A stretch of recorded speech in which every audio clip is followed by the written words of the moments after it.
So I was having a conversation with someone and they told me they don't go to church because church is full of hypocrites and evil people. And sadly, I understand.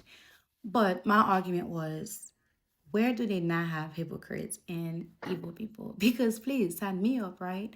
Because the world in general is full of wolves in sheep's clothing. They're at the gas station, they're at school, they're at the grocery store, they're at the gym, they're at your workplace. So are you not gonna go to work anymore because of that?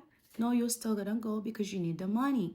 So the same way you would proceed with caution with the co-workers is the same way you need to proceed with caution in the church.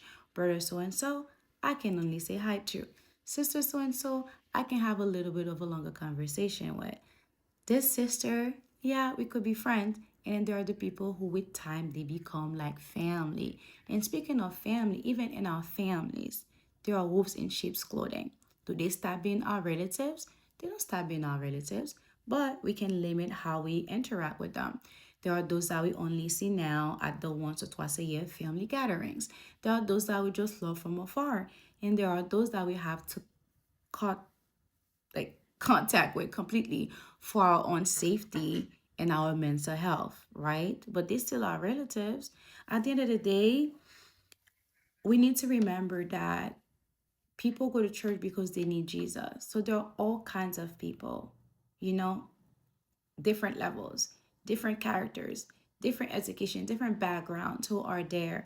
And we can't let people's limitations and shortcomings and sins and whatever else keep us from having fellowship with other believers if that's what we truly desire.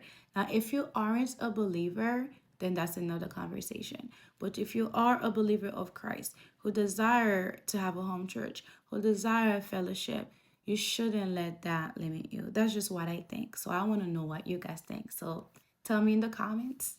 Oh, and if the church is straight up toxic, please find a new church. Because I was going to a church a few years ago that I thought was a little toxic.